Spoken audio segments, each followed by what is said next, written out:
The silence was the first thing Alistair Finch had purchased. Before the chrome and glass monolith he called a home, before the fleet of silent electric cars, before the art that was valuable for its stillness, he had bought the silence. It was a deep, pressurized quiet that only obscene amounts of money could achieve. Soundproofed walls, triple-glazed windows that looked out onto 10 acres of curated woodland, and a staff trained to move with the spectral grace of ghosts. Tonight, the silence was broken, not by a sound, but by an absence of correctness. It was a feeling, a dissonant chord in the symphony of his meticulously ordered world. He stood in the doorway of the chrono chamber, his private gallery housing a collection of timepieces worth more than the gross domestic product of a small nation. The air, normally cooled to a precise 68 degrees Fahrenheit to preserve the delicate mechanisms, felt warm, human. And there, on a chaise lounge designed by a Swede who had probably died of melancholy, a lounge that was not meant for lounging but for appreciating the severe angle of its construction, was a child. A little girl, no older than 6, was curled into a fetal position, fast asleep. She wore a faded pink coat, grubby at the cuffs, and one of her small sneakers had fallen onto the polished concrete floor. In the hermetically sealed, temperature-controlled, and security-patrolled heart of his fortress, a child was sleeping as if it were the most natural thing in the world. Alistair's gaze, a tool he normally used to dissect balance sheets and eviscerate underperforming executives, fell on the girl's hand. Curled in her small fist, so tightly her knuckles were white, was a single, folded piece of paper. Alistair didn't move. For a full minute, he simply processed the impossibility. His security system was a technological Cerberus, a multi-headed beast of thermal sensors, pressure plates, and biometric scanners that reported to a man, Arthur Vance, who was even less fallible. A mouse couldn't get into this house without Vance knowing its genetic ancestry. Yet here was a human child. He felt a surge of cold fury, an emotion far more familiar and comfortable than the bewilderment that accompanied it. The violation was absolute. He pulled his phone from his pocket, the sleek black rectangle feeling impossibly flimsy. His first instinct was to call the police, to have this anomaly removed and categorized and filed away. But the note in her hand stopped him. A note implied a message, a purpose. This wasn't a random intrusion, it was a delivery. His thumb hovered over Vance's contact. He pressed it. "Sir?" Vance's voice was immediate, crisp, and blessedly free of surprise. "There is a child sleeping in the chrono chamber," Alistair said, his own voice a low growl that betrayed none of the strangeness of the words. "I see." The placidness of Vance's reply was infuriating. "No, Vance, I don't think you do. A small human. A girl. In my house. How?" There was a pause, and Alistair could hear the faint, furious clicking of a keyboard. "I am looking at the internal feeds now, sir. I see her. I do not know. All systems are green. No perimeter breaches. No alarms triggered. And yet, the evidence suggests otherwise." Alistair's voice was dangerously soft. "Get here, now, and bring Mrs. Gable, silently." He hung up, the click echoing in the unnaturally quiet room. He took a step closer to the girl. Her breathing was soft, a gentle puff of air in and out. She had a smattering of freckles across her nose, and her dark hair was a tangled mess. She looked breakable, fragile in a way that nothing else in his house was. Everything he owned was insured, replaceable, upgradable. This small creature was none of those things. The note was still clutched in her fist. He had an overwhelming urge to take it, to read the message that was the key to this insane puzzle. But he couldn't bring himself to touch her, to potentially wake her. Waking her would mean what? Tears? Questions he had no answers for? A messy, unpredictable human interaction, that he had spent 2 decades and billions of dollars successfully avoiding. He heard the whisper-quiet hum of the door behind him and turned to see Vance, looking as immaculate as ever in his dark suit, his face a mask of controlled professionalism. Beside him was Mrs. Gable, his housekeeper of 30 years. She was a tall, severe woman with hair pulled into a tight bun, but her eyes, usually as sharp and critical as a hawk's, were wide with a rare, undisguised shock. She clutched the collar of her gray cardigan. "My word," she breathed, the sound a sacrilege in the hallowed hall of horology. Vance's eyes darted around the room, cataloging every detail, every potential threat, every deviation from the baseline. "Sir, I have the entire security team sweeping the grounds and reviewing the last 12 hours of footage from every camera. There is no explanation." "One will be found," Alistair said, his tone leaving no room for failure. He gestured towards the girl. "She has a note." It was Mrs. Gable who moved first. She approached the chaise with slow, measured steps, her stern facade melting away into something softer, something Alistair hadn't seen in years. She knelt, her knees cracking softly in the silence, and gently, with a touch as light as a feather, she began to coax the paper from the child's grip. The girl stirred, a small whimper escaping her lips, and her fingers tightened for a moment before relaxing. Mrs. Gable carefully worked the note free and stood, holding the crumpled piece of paper as if it were a holy relic. She handed it to Alistair.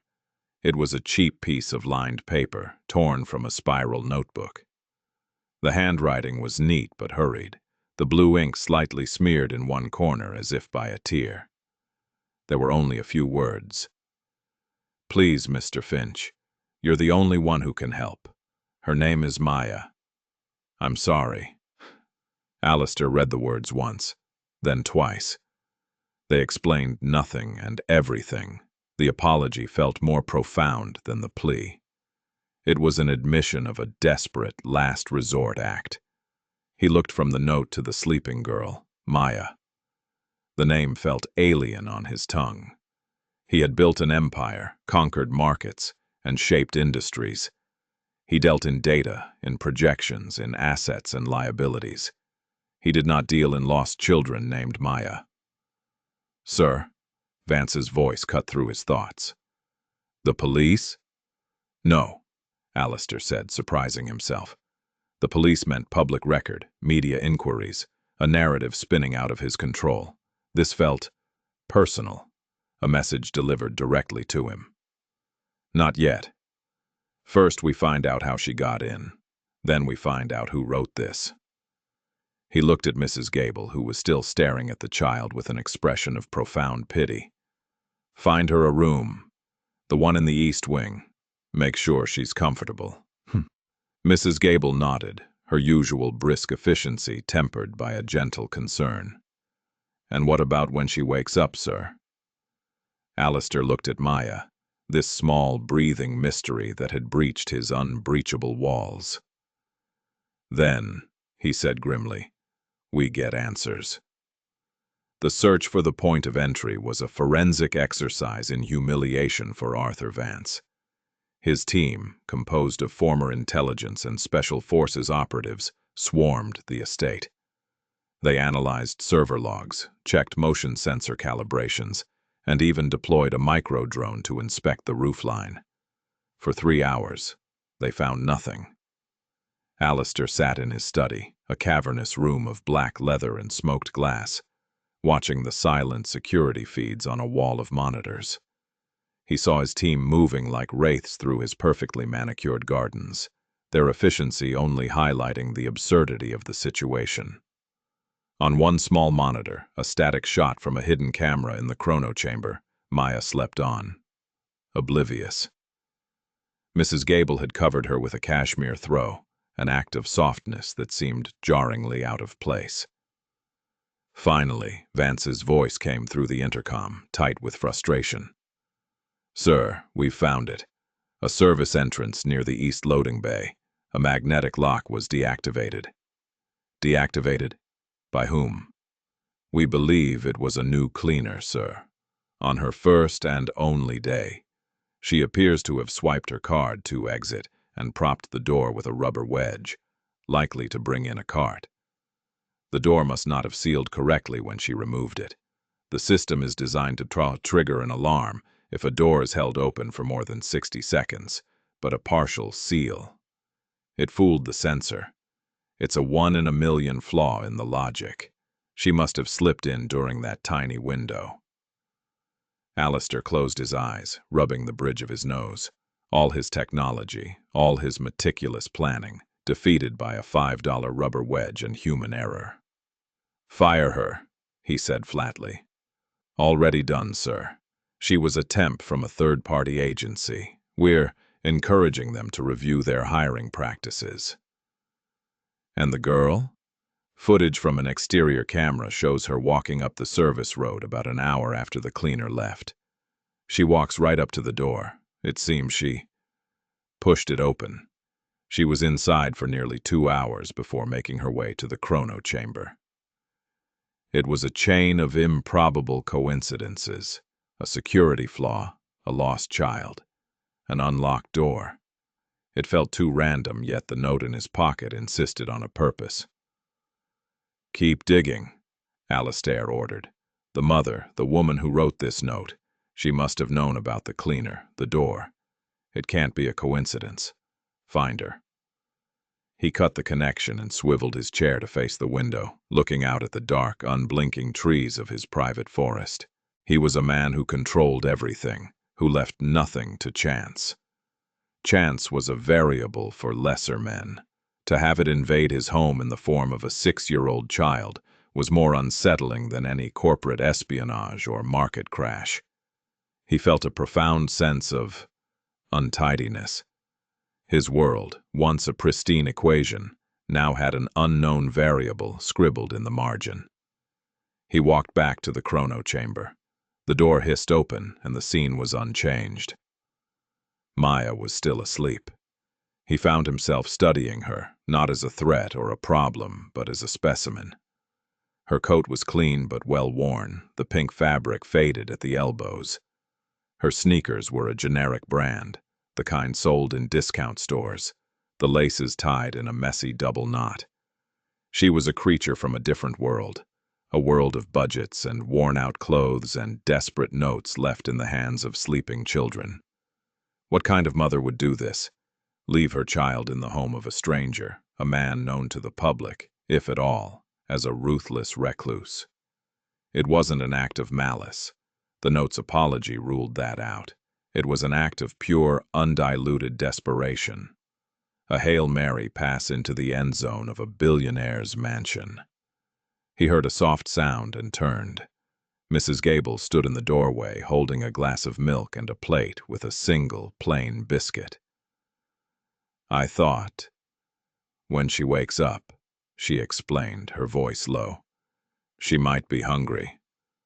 Alistair nodded, appreciating the foresight. It was what he paid her for, after all, to anticipate needs. But this was a need so far outside the realm of his experience, it felt like a foreign language. "Leave it," he said. "I'll wait here." Mrs. Gable looked at him, a flicker of surprise in her eyes, but she simply placed the tray on a low table and retreated, as silent as she had come. Alistair pulled up a chair, an uncomfortable but architecturally significant piece of bent steel, and sat. He watched the child breathe. He was a man of action, of decisions and consequences. Waiting was not his forte. But now, he was waiting for a 6-year-old girl to wake up and explain the wreckage of his perfectly ordered universe. Hours seemed to pass. The priceless clocks on the walls ticked and chimed in a cacophony of precision, each marking a time that felt suspended. Finally, the girl stirred. Her eyelashes fluttered. She made a small snuffling sound, and slowly, her eyes opened. They were large and brown, clouded with sleep. She blinked, taking in the strange, cavernous room, the rows of gleaming glass cases, the tall, imposing man in a dark suit sitting a few feet away. Her eyes widened, not with fear, but with a deep, bottomless confusion. She sat up, clutching the cashmere throw to her chin. "Hello," Alistair said. The word felt clumsy in his own mouth. He didn't do hello. He did report and summarize and execute. The girl Maya just stared at him. "Are you Mr. Finch?" she asked, her voice small and surprisingly clear. Alistair was taken aback. He had expected tears, or at least a healthy dose of fear. Instead, he got a direct question. "I am," he replied. "My mommy said you would help." "Help with what?" Maya's lower lip began to tremble, the first sign of the child cracking through the brave facade. "Mommy's sick. She cries a lot. She said you owed my daddy." The words hung in the air, heavier than any legal deposition. "You owed my daddy." The statement was so direct, so utterly devoid of artifice, it disarmed him completely. He had no file for this, no protocol. Who was her daddy? He ran a mental list of his major acquisitions, of the men he had outmaneuvered, of the companies he had dismantled. The list was long. "Who is your daddy?" he asked, his voice softer than he intended. Maya shook her head, a tear finally escaping and tracing a clean path through the grime on her cheek. "He's a star now," she whispered, pointing a small finger towards the ceiling. "Mommy said he went up to the sky to invent things with the angels." Alistair was silent. He was adrift in a sea of unknown variables. A sick mother, a dead father he apparently owed, and a 6-year-old messenger sent to collect on a debt he had no memory of incurring. He gestured towards the tray Mrs. Gable had left. "Are you hungry?" Maya looked at the glass of milk and the biscuit, her eyes widening slightly. She gave a small, hesitant nod. As she reached for the glass, her small hand shaking, Alistair noticed something hanging from a thin chain around her neck, tucked beneath the collar of her coat. It was a small silver locket, tarnished with age. And Alistair Finch, a man who believed only in what could be quantified and proven, felt a sudden, inexplicable certainty that the answers he needed were hidden inside that tiny silver heart. The awkward truce of milk and biscuits didn't last long. Once the initial sustenance was gone, the silence returned, thick and expectant. Maya sat on the edge of the chaise, swinging her legs, her gaze wandering around the room with a child's unfiltered curiosity. She didn't seem impressed by the monetary value of the clocks, but by their strangeness. One, a massive sphere of interlocking brass rings, seemed to hold her attention. "Does that one tell space-time?" she asked. Alistair blinked. "It's a celestial sphere clock. It tracks constellations." "Where did you hear about space-time?" "My daddy told me. He said time is like a big blanket, and heavy things like stars make dips in it. He was really smart." It was the second time she had mentioned her father, the star-dwelling inventor. The reference to what he owed her father echoed in Alistair's mind, an unpaid invoice from a ghost. "Maya," he began, trying to sound gentle, a tone that felt like a poorly tailored suit. "Can you tell me your daddy's name?" She shook her head. "Just Daddy. Mommy called him Liam." Liam. The name meant nothing to him. He had crushed dozens of companies, absorbed countless assets. The Liams of the world were footnotes in his acquisition history, if they were mentioned at all. He needed more. His eyes went back to the locket. "What's in your necklace?" he asked, gesturing towards it. Maya's hand immediately went to her chest, covering the small silver heart protectively. "It's my secret," she said, her voice firm. Alistair felt a flicker of frustration. He was used to getting the information he wanted. He could acquire a company's entire digital history with a single phone call. But he was being stonewalled by a 6-year-old. He changed tactics. "Mrs. Gable has made a room for you. It has a real bed. Would you like to see it?" Maya's eyes lit up at the mention of a real bed. She slid off the chaise and stood, looking impossibly small in the vast, echoing room. As she did, Alistair saw his chance. He needed that locket. Not for himself, but for Vance. An image would be a starting point. "It's this way," he said, leading her out of the chrono chamber. The walk down the long, white corridor was a study in contrasts. His own footsteps were silent on the polished stone, while her small sneakers made tiny, squeaking sounds that seemed to mock the house's solemnity. He led her to a guest suite in the east wing, a room that was larger than the average city apartment. It was decorated in minimalist shades of gray and white, with a single, abstract painting on one wall. To a child, it must have looked as inviting as a hospital room. Maya stopped in the doorway, her small face falling. "It's very clean," she said, as if that were a profound flaw. Mrs. Gable appeared, her timing as impeccable as ever.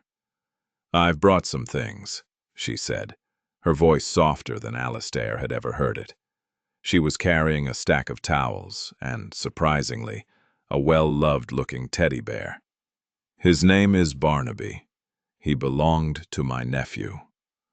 Maya's eyes fixed on the bear, and for the first time since she'd woken up, she looked like a normal little girl. She cautiously approached and took the bear from Mrs. Gable, hugging it tightly. "Thank you," she whispered. Alistair saw his opening. While Maya was distracted, he addressed Mrs. Gable in a low voice. "I need what's in her locket, an image of it at least. But I don't want to frighten her." Mrs. Gable gave him a long, appraising look. It was a look that said, "You have no idea what you're doing, do you?" But she simply nodded. "Leave it to me, sir." Alistair retreated to his study, feeling both relieved and vaguely useless. He was outsourcing the delicate task of information extraction to his housekeeper. He watched the feeds. He saw Mrs. Gable talk to Maya, her voice inaudible but her posture gentle. She pointed to the ensuite bathroom. Maya, still clutching Barnaby, went inside. A few minutes later, Mrs. Gable emerged from the room and walked directly towards a security camera in the hallway. She held up the silver locket to the lens, opening it carefully. The camera zoomed in. On one side was a picture of a young woman with a warm, tired smile and the same dark hair as Maya. On the other, a man with kind eyes and a shock of unruly brown hair. He had his arm around the woman, and they were both laughing. Vance's voice crackled through the intercom a moment later. "I have the images, sir, running facial recognition now." "Good," Alistair said, leaning back in his chair. Now they were on familiar ground. Data, algorithms, the cold hard facts that his world was built on. He waited. The minutes stretched into an hour. He paced the study, the adrenaline of the initial discovery fading into a gnawing impatience. Finally, Vance appeared in the doorway. His face was grim. "We have a problem, sir." "What is it?" "The facial recognition. It's the woman, sir. Elara Davison. We found a match in a hospital database. She's a registered nurse. But there's no record of a husband. No marriage certificate, no joint property, nothing, and no one with the first name Liam associated with her known contacts." "And the man?" "Nothing," Vance said, looking genuinely perplexed. "We've run his face against every database we have access to. DMV, passport, social media, criminal records. It's like he doesn't exist." Alistair stared at the image of the smiling man on his screen. A man with no name, no history. A ghost. "That's impossible," Alistair breathed. "No one is that far off the grid." "He is," Vance insisted. "Unless the photo is old, before widespread digitization. But even then, there would be traces. A birth certificate, school records." "And the name," Alistair murmured, thinking back. "Maya said her mother called him Liam." "We searched for that too," Vance said. "Cross-referenced every known Liam in the country with Elara Davison. 0 matches." Alistair felt like he was grasping at smoke. Every lead evaporated the moment he reached for it. He looked back at the monitor showing Maya's room. She was asleep in the enormous bed, curled up next to the teddy bear, looking like a tiny boat on a vast white sea. He had this child, this living, breathing piece of the puzzle, but he couldn't make her fit. He was missing a piece of the context, a crucial key to unlock the whole mystery. What had Maya said? He went up to the sky to invent things with the angels. It sounded like a child's fantasy, a comforting story told by a grieving mother. But what if it wasn't? What if invent was the key word? And then she'd said something else, back in the chrono chamber. Something that had seemed strange at the time. He replayed the conversation in his head. My daddy said you owed my daddy. No, that wasn't it. After that, about the clocks. He'd asked about space-time, and she'd said her daddy was smart, that he used to invent things. Vance, Alistair said, his voice sharp with a sudden, electrifying thought.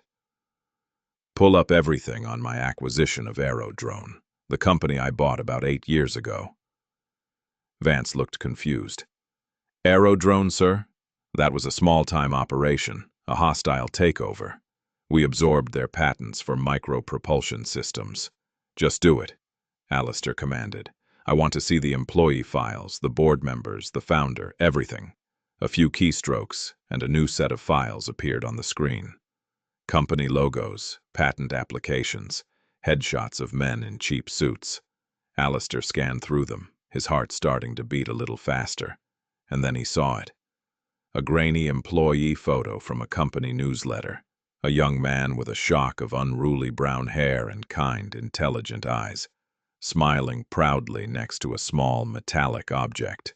The caption read, Founder and Chief Innovator Liam Davison shows off his latest prototype. Liam Davison, the man from the locket. The ghost who didn't exist. He hadn't existed in any public database because Alistair had made sure of it.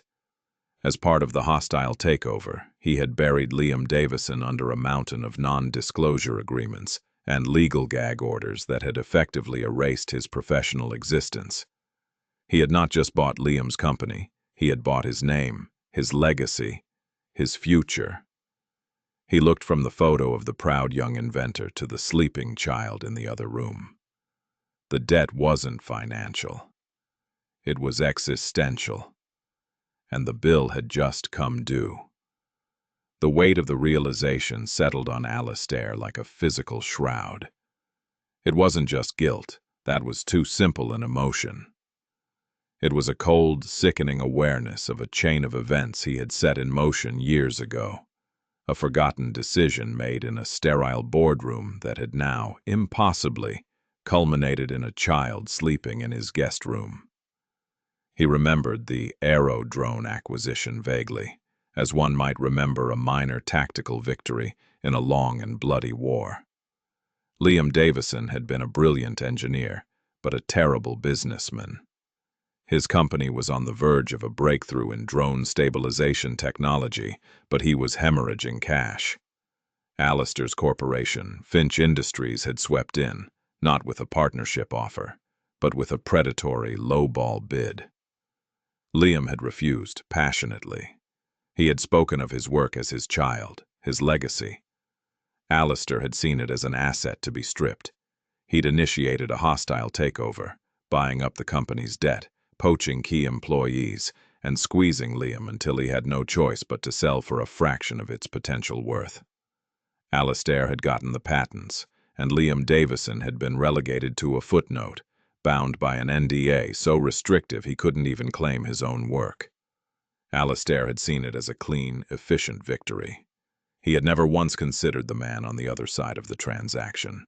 He had never considered that Liam might have a family, a wife, a future daughter. He looked at Vance, who was watching him, his expression unreadable. "Get me everything you can on Ilara Davison," Alistair said, his voice strained.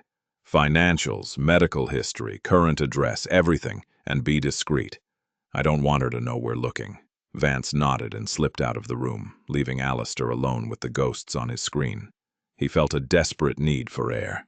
He walked out onto the balcony adjoining his study, the cold night air a shock to his system.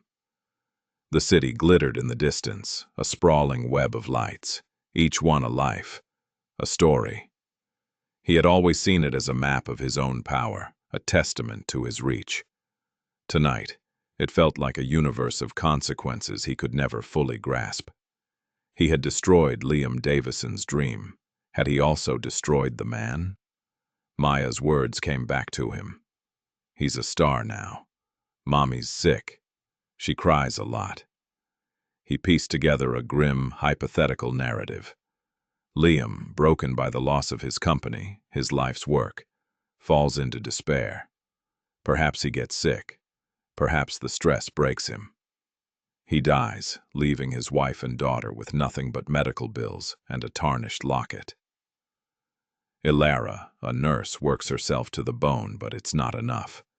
Drowning in debt, facing eviction, she makes one last desperate move. She sends her daughter, the living embodiment of Alistair's forgotten debt, to the one man who, in a twisted sense of cosmic justice, owes them everything. It was a story that made a horrifying amount of sense. The silence of his house, once a comfort, now felt accusatory. It was the silence of a vacuum, the void left by a life he had helped to extinguish. He went to check on Maya. He stood in the doorway of her room, watching the gentle rise and fall of her small chest. This child, this innocent, was the collateral damage of a business deal he barely remembered. A wave of something hot and unfamiliar washed over him. Shame. It was a useless, unproductive emotion he had long ago purged from his system. But here it was, undeniable and corrosive. He returned to his study. An email from Vance was waiting. It contained a comprehensive dossier on Ilara Davison. The picture it painted was even bleaker than he had imagined. She lived in a small, run-down apartment in a bad part of the city. She was 3 months behind on rent. She was working double shifts at a public hospital, but her bank account was perpetually overdrawn. And there was a long list of outstanding medical debts, all linked to a palliative care facility. The dates corresponded to the 2 years leading up to Liam Davison's death 3 years ago. The cause of death was listed as a rare, aggressive form of neurological cancer. Alistair felt the air leave his lungs. It wasn't just despair that had killed Liam. It was a disease that required expensive treatment Ilara was still, years later, trying to pay for. Vance had included a current address. Without a second thought, Alistair grabbed his keys. "I'm going out," he told the intercom. "Sir, is that wise?" Vance's voice was laced with concern. "I don't recommend—" "I'm not asking for a recommendation," Alistair snapped. He drove himself, taking one of the less conspicuous cars from his collection. The city, so serene from his hilltop mansion, became a chaotic jumble of noise and grit as he descended into its streets. He followed the GPS into a neighborhood he hadn't set foot in for decades, a place of cracked pavements, graffiti-scarred walls, and the lingering smell of desperation. He found the apartment building. It was a grim brick tenement with flickering fluorescent lights in the entryway. He took the rattling elevator to the 4th floor and found her apartment. He raised his hand to knock, but hesitated. What would he say? "I'm the man who ruined your husband. I'm here to—" "What? Fix it?" It was absurd. He saw a small, hopeful-looking rainbow sticker on the door, right at a child's eye level. It was a jarring splash of color in the gloom. He listened at the door but heard nothing. On a whim, he tried the handle. It was unlocked. He pushed the door open a crack and peered inside. The apartment was tiny, barely 2 rooms. It was clean but threadbare. A small sofa was covered with a faded quilt, and a child's drawings were taped to the walls, but the place was empty. A stack of mail was on a small table by the door. On top was a bright pink envelope, an eviction notice. He stepped inside, feeling like a trespasser in a sacred space. This was their life, the one he had indirectly shaped. He saw a small table set for one, a half-eaten bowl of cereal on it. In the other room, a small, neatly made bed was covered with a thin blanket. Next to it, a larger bed was unmade, the sheets in a tangled heap, as if someone had left in a great hurry. On the bedside table was a framed photo. It was the same one from the locket, Ilara and Liam, laughing, in a life before everything had gone wrong. There was a palpable sense of absence in the apartment, a feeling of hurried departure. She wasn't here. She had sent her daughter to him and then vanished. A new, cold fear gripped Alistair. Had she done something to herself? Had the desperation finally overwhelmed her? He spotted a crumpled piece of paper in the overflowing wastebasket. He smoothed it out. It was a pay stub from the hospital, with Ilara's name on it. He looked at the date. It was from yesterday.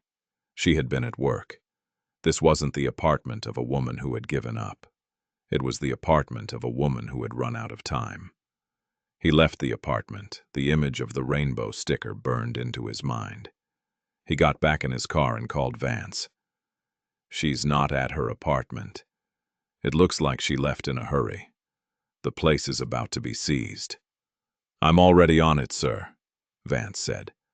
I took the liberty of contacting a associate at the hospital where she works. She called in this morning to take an indefinite leave of absence, cited a family emergency. She has no family, Alistair said, remembering the dossier. Her parents are deceased. No siblings. Exactly, Vance replied. It seems her emergency was leaving her daughter on your doorstep. A dead end. He had the what and the why, but not the where. He drove back towards his mansion, the city lights blurring through the windshield. When he returned, the house was as silent as he had left it. He went to Maya's room. The door was ajar, and a soft light was on. Mrs. Gable was sitting in a chair by the bed, reading from a book. Her voice was a low, soothing murmur. Maya was awake, listening intently, Barnaby the bear tucked under her arm. Mrs. Gable looked up as he entered, her expression unreadable. She closed the book. She had a bad dream, she said simply. Maya looked at him, her eyes big and questioning. Is my mommy coming soon? She asked. Alistair's carefully constructed world, his empire of logic and control, had been reduced to this one impossible question from a 6-year-old girl. He had no answer. He could buy companies, manipulate markets, and bend governments to his will, but he couldn't conjure a missing mother out of thin air. I'm looking for her, he said, the words feeling inadequate. I will find her.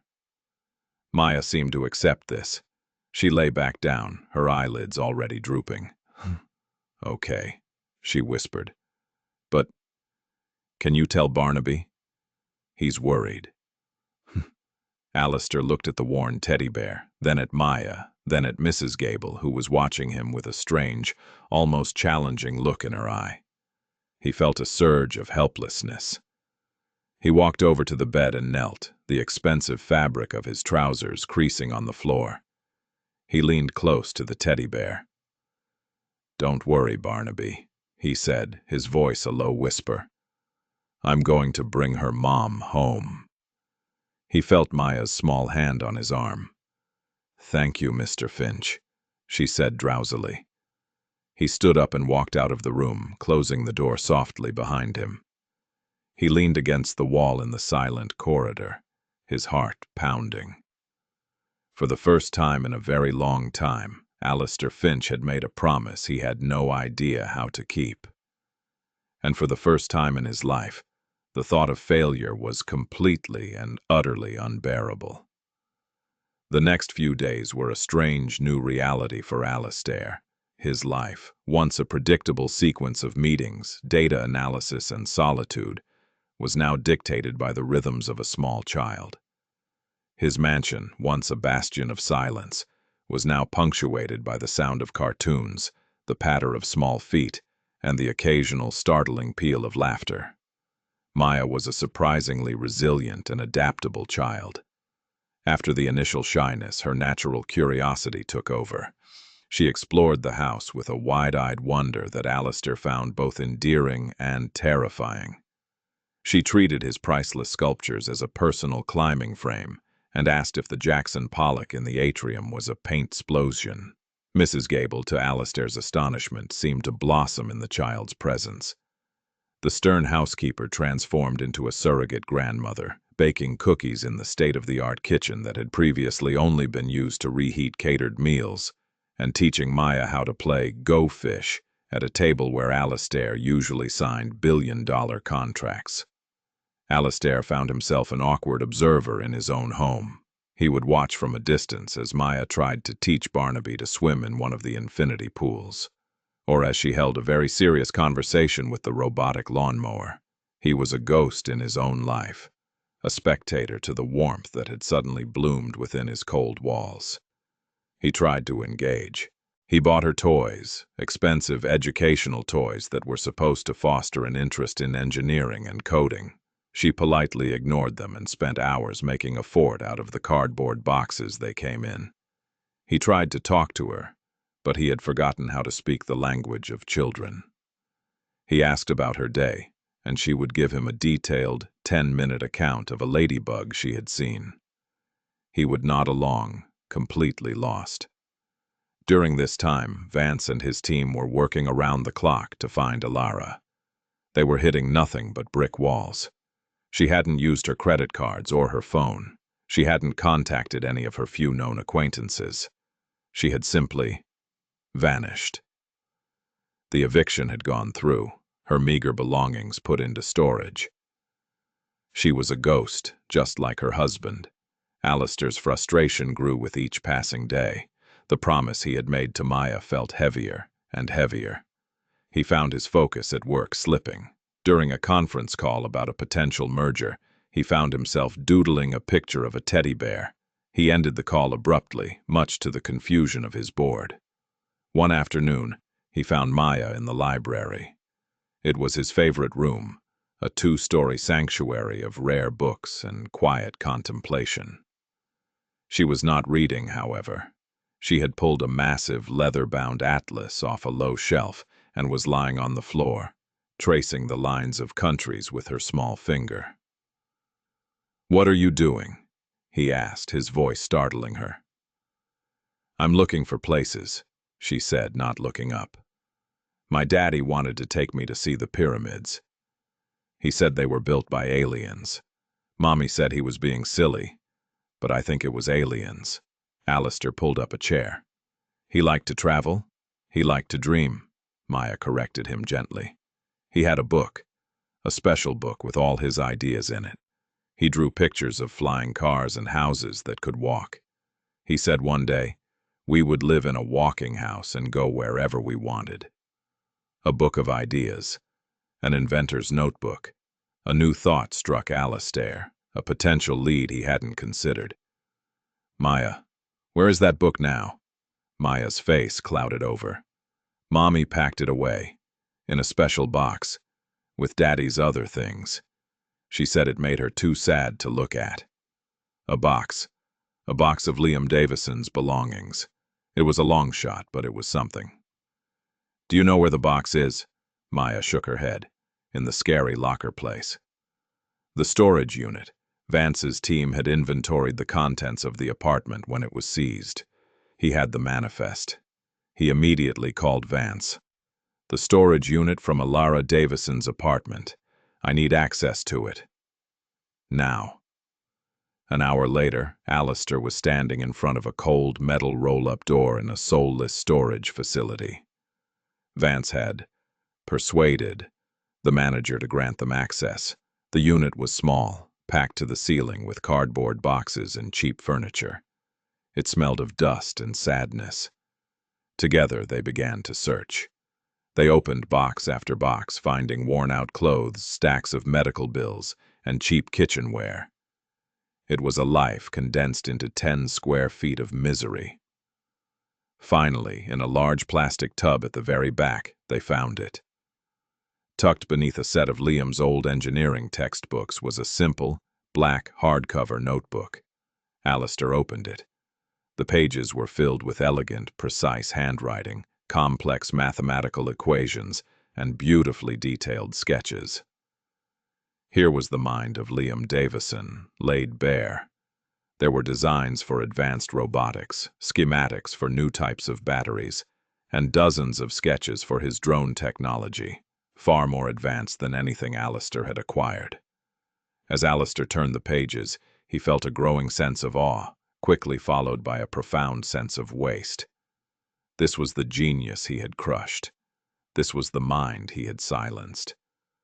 Then he found a page that was different. It wasn't an invention. It was a letter. The handwriting was messier, more emotional. It was dated a few weeks before Liam's death. "My dearest Ilara," it began. "If you're reading this, it means I'm out of time. There's so much I wanted to do, so much I wanted to give you and our little Maya. I'm sorry I failed. That man, Finch, he took more than my company. He took my fire. I tried to fight, but the sickness, it's a battle I can't win. But I didn't leave you with nothing. I had one last idea, one last invention. I never filed the patent. I didn't trust anyone. I kept it for you. It's my legacy, my real legacy, not for the world, but for my family. The prototype is with my old professor, Dr. Aris Thorne at the university. He was the only one I trusted. He doesn't know what it really is, only that it's important. Give him the key. He'll know what to do. The key is where I first told you I loved you. Be happy, my love. Tell Maya that her daddy is watching over her from the stars." Alistair's hands were shaking as he finished reading. A secret invention. A prototype. A key. This was it. This was the leverage he needed. "Vance," he said, his voice hoarse, "find Dr. Aris Thorne, and I need you to find out where Liam Davison first told his wife he loved her." Vance looked at the notebook, then at Alistair. "Sir, how are we supposed to find that out?" Alistair thought of the apartment, of the life they had lived. It would be something small, something sentimental. "Check parks near their old address," he said, a hunch forming. "Benches. They sometimes have little plaques on them." It was a wild guess, a shot in the dark based on a half-remembered movie scene. But right now, it was all he had. As they left the storage unit, Alistair clutched the notebook to his chest. It felt like the last will and testament of the man he had wronged. And it might just be the key to finding his wife and saving his daughter. The drive back was silent. Alistair felt a strange mix of hope and dread. He had a path forward, but he was also delving deeper into the life of the man whose future he had stolen. Back at the mansion, he went to the library. Maya was still there, asleep on the floor, her head pillowed on the open atlas, her finger resting on Egypt. He gently picked her up. She was lighter than he expected. He carried her to her room and tucked her into bed. As he pulled the blanket over her, the locket around her neck swung free. He looked at the tarnished, silver heart. A key. It had to be. He gently unclasped the chain and took the locket in his hand. It was heavier than it looked. He examined it closely. There was a tiny, almost invisible seam along the side that didn't match the hinge. He used his fingernail to pry at it. It popped open, revealing not a space for a picture, but a small, intricately cut metal key. It was a key disguised as a locket. Liam Davison had left his last secret, his final gift to his family, around his daughter's neck. Alistair closed his hand around the warm metal. Now, all he needed was the lock. Vance, with his customary efficiency, located Dr. Aris Thorne within the hour. He was a semi-retired professor of robotics at the local university, a man renowned in his field but with little public profile. Getting a meeting was the easy part. Alistair Finch's name opened any door. The harder part was Vance's second task. His team scoured municipal records for every park bench plaque within a 5-mile radius of Alara and Liam's old apartment. They came up with a list of over 200. Alistair spent the next morning in his office, not reviewing financials but reading through a spreadsheet of bronze plaque dedications. In loving memory of Harold P. Witherby. Donated by the class of '92. It was a litany of strangers' lives. Then, halfway down the list, he saw it. A bench in a small, forgotten park called Crestwood Commons. The dedication was simple. For Alara, here is where my universe began. L.D. That's it, Alistair said to himself, a thrill of discovery running through him. Vance, get the car. We're going to Crestwood Commons. The park was little more than a patch of green between two apartment buildings. It was neglected, with a rusty swing set and overgrown flower beds. But there, under a large oak tree, was a simple wooden bench. Alistair approached it and ran his fingers over the small bronze plaque. Here is where my universe began.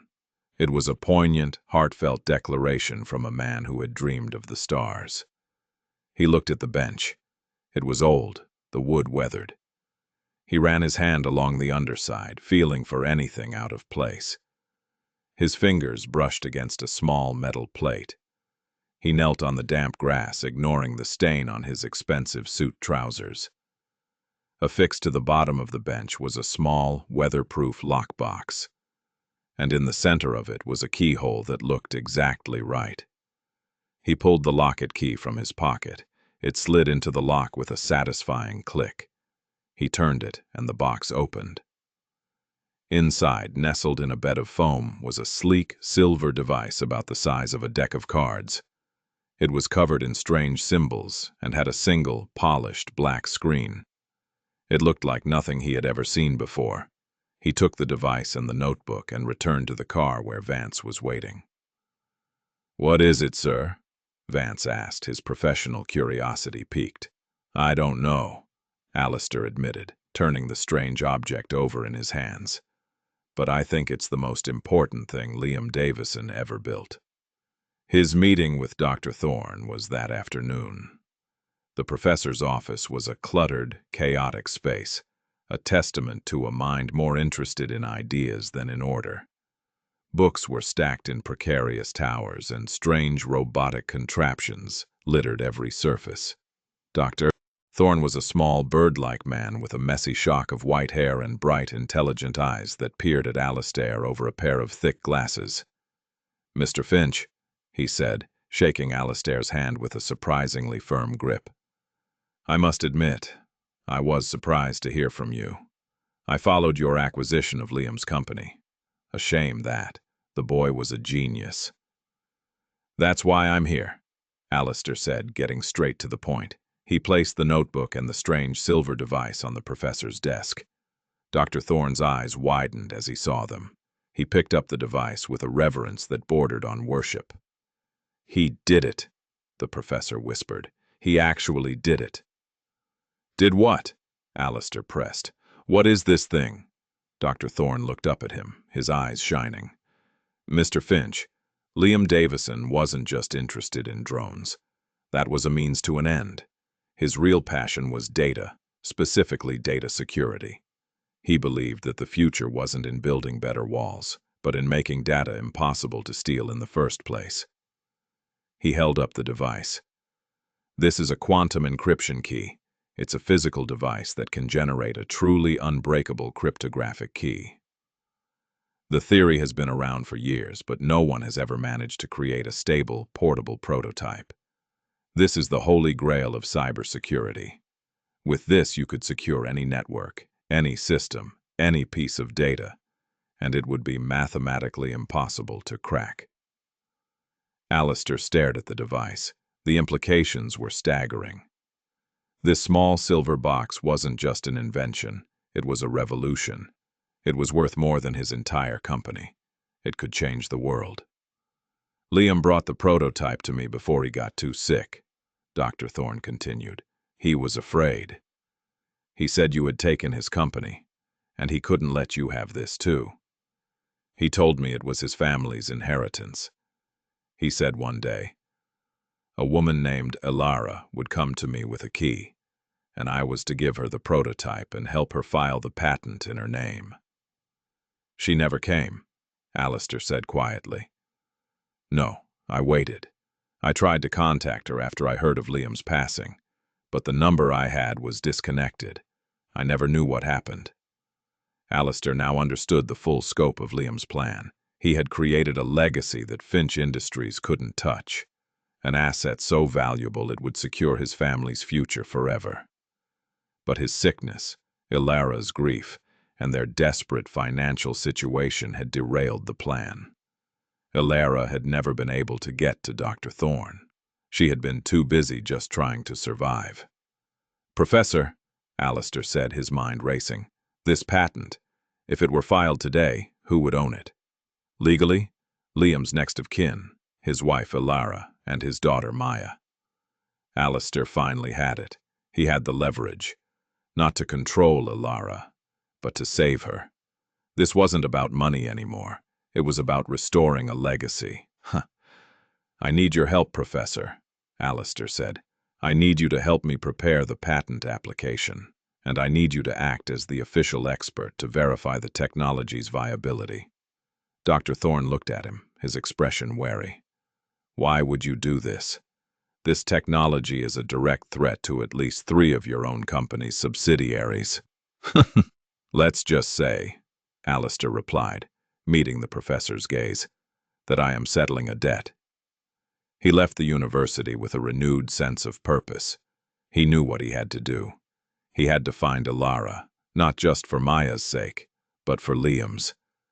He had to give her the future her husband had tried so desperately to build. But how to find a woman who didn't want to be found? He couldn't put out a public alert. The media would have a field day. He needed a way to reach her directly, privately. He thought about Ilara, about her desperation, a woman on the run with no money and no resources. Where would she go?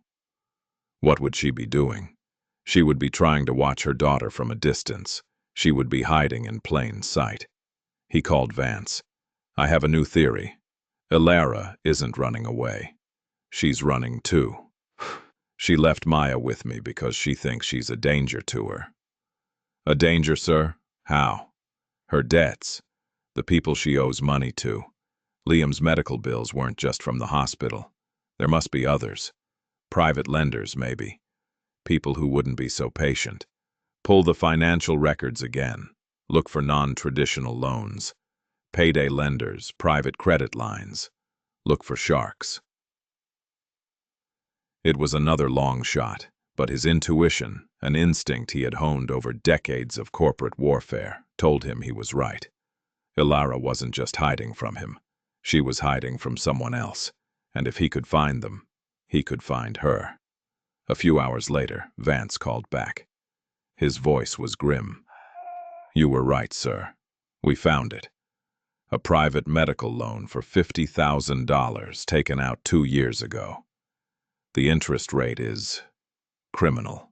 It's held by a shell corporation, but we traced it back to a man named Marcus Thorne. Thorne? Alistair asked, the name sounding familiar. No relation to the professor, sir. This is Marcus the Hammer Thorne, an infamous loan shark, known for his aggressive collection tactics. Alistair felt a cold dread.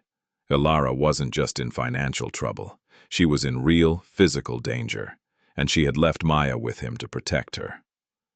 Where do we find this Marcus Thorne? Alistair asked, his voice hard as steel. We have an address for his business front, Vance replied. A pawn shop downtown. Good, Alistair said. Tell him I'm coming to pay off a client's debt, and tell him Alistair Finch wants to have a word with him about his business practices. For the first time in a long time, Alistair felt the old, familiar fire of battle in his belly. This wasn't a corporate takeover. This was a rescue mission. The pawn shop was a grimy, depressing place, smelling of stale cigar smoke and desperation. The man behind the bulletproof glass, a mountain of a man with a shaved head and a neck like a tree trunk, was presumably Marcus the Hammer Thorne. He looked at Alistair with a mixture of suspicion and greed. "Finch," he grunted, "didn't expect to see a guy like you in a place like this." "I'm here to settle the account of Alara Davison," Alistair said, cutting straight to the chase. He slid a cashier's check across the counter for an amount that was double the principal of the loan. Thorne's eyes widened slightly as he looked at the number. "Consider it paid," he said, grabbing the check, "with a bonus for your trouble." "This isn't a bonus," Alistair said, his voice dangerously quiet. "This is a warning. You will forget her name. You will delete her file. If you or any of your associates ever go near her or her daughter again, I will bring the full weight of my legal and financial resources down on you. I will bury you in so much litigation and regulatory scrutiny that you will wish you had never heard the name Finch. Am I clear?" Thorne, a man who built his career on intimidation, seemed to shrink slightly under the intensity of Alistair's gaze. He nodded slowly. "Crystal." "Good," Alistair said. "Now, I believe you have something of hers. A contact number. An address. You're going to give it to me." Thorne hesitated. "Client confidentiality is not something I am concerned with right now," Alistair said, his voice dropping another octave. "Give it to me." The loan shark, defeated, scribbled a number and an address on a piece of paper and pushed it through the slot. The address was for a cheap motel on the outskirts of the city. Alistair took the paper and left without another word. He drove to the motel, a seedy, run-down establishment where rooms were rented by the hour. He found the room number and knocked on the door. After a long moment, the door opened a crack, held by a security chain. A pair of tired, frightened eyes peered out. It was Alara. She looked exhausted, her face pale and drawn. When she saw him, her eyes widened in shock and fear. "Mr. Finch," she whispered, "how did you find me?" "Maya is safe," he said quickly, seeing the panic in her eyes. "She's at my home. She's fine. Can I come in?" She hesitated, then slowly undid the chain and opened the door. The room was small and squalid, containing little more than a bed and a small table. Alara stood in the middle of the room, her arms wrapped around herself as if for protection. "I'm so sorry," she said, her voice breaking. "I didn't know what else to do. I ran out of options. Those men, they were threatening me. I couldn't let them get near Maya." "I know," Alistair said gently. "I paid them off. They won't bother you again." Alara stared at him, her expression a mixture of disbelief and suspicion. "Why? Why would you do that?" This was the moment, the confrontation he had been dreading and anticipating. He had to tell her the truth. "Because I owed it to you," he said, his voice raw with a sincerity he rarely allowed himself. "I owed it to Liam." He told her everything. He told her about the acquisition of Aerodrone, about how he had ruthlessly dismantled Liam's company, about how he had only just realized the extent of the damage he had caused. He told her he had been a man who saw people as assets and liabilities, and that her husband had been just another number on a balance sheet to him. As he spoke, Ilara's expression shifted from fear to a quiet, simmering anger. "Do you have any idea what you did to him?" she said, her voice low and trembling. "It wasn't just the company. It was his soul. He poured everything into that work. It was his art, his passion. When you took that from him, the light just went out of his eyes. The sickness came later, but you were the one who broke his spirit. He used to talk about changing the world. After you, he barely talked at all." Alistair didn't defend himself. He didn't make excuses. He simply stood there and took it, absorbing the full force of her grief and anger. "He deserved every word. I know," he said quietly. "And I can't undo that. I can never bring him back. but I can help you secure the legacy he left for you." He placed Liam's notebook and the quantum encryption device on the small table. "Liam's final invention," he explained. "He left it for you. It's worth more than you can imagine. Enough to give you and Maya a future he would have wanted for you. I've already spoken with his old professor, Dr. Thorne. We're ready to file the patent in your name." Alara stared at the device, her hand covering her mouth. Tears streamed down her face, tears of grief, of shock, of a terrible, painful relief. She picked up the notebook, her fingers tracing her husband's handwriting. "He never gave up," she whispered. "Even at the end, he was still trying to take care of us." "He was a brilliant man," Alistair said. "A better man than I was." He cleared his throat, the emotion of the moment almost overwhelming him. "Alara, I would like to propose something. This technology, it needs to be developed. It needs a home. I would like to fund a new company, in Liam's name, the Davison Institute. It would be dedicated to developing this technology and funding other young inventors like him, and I would like you to run it." Alara looked at him, stunned. "Me? I'm a nurse. I don't know anything about running a company." "You knew Liam?" Alistair replied. "You know what he stood for. You can ensure his legacy is honored in the right way. You would have all the resources you need, and you would never have to worry about money again. You could just be Maya's mother." It was a desperate plea, a clumsy attempt at atonement. He was offering her a job, yes, but he was also offering her a life raft, a way out of the storm he had helped create. Alara was silent for a long time, looking from the notebook to Alistair, her mind clearly reeling. "I need to see my daughter," she finally said, her voice firm. "Of course," Alistair said, a wave of relief washing over him. "Let's go home." The drive back to the mansion was quiet, but it was a different kind of quiet than before. It was a silence filled with unspoken thoughts, with the tentative beginnings of a truce. When they arrived, Mrs. Gable met them at the door, her face breaking into a rare, genuine smile when she saw Alara. "She's in the garden," she said. They walked through the house, and Alara looked around at the cold, opulent space that had been her daughter's sanctuary. They stepped out onto the terrace. Maya was on the sprawling lawn, throwing a ball for a dog that Alistair had never seen before. It was a scruffy, joyful-looking mutt. "I thought the place could use a little more life," Mrs. Gable explained sheepishly. "His name is Gizmo." Maya turned, saw her mother, and her face lit up with a pure, unadulterated joy. "Mommy!" she shrieked and ran towards them. Alara knelt and swept her daughter up into a fierce hug, burying her face in her hair, sobbing with relief. Alistair watched them, his chest tight. He felt like an intruder on this sacred moment. He had brought them back together, but he was not a part of their world. He was the architect of their pain, the ghost at their reunion. As he turned to leave them in peace, he felt a small hand tug on his trousers. He looked down. Maya was looking up at him, her face serious. "Are you going to be our friend now, Mr. Finch?" she asked. Alistair looked at Alara, who was watching him, her eyes still wet with tears, but her anger replaced by something new, something uncertain. He looked at this small girl, who had breached his walls and his heart. He thought of the empty, silent life he had lived before she arrived. "Yes, Maya," he said, his voice thick with an emotion he couldn't name.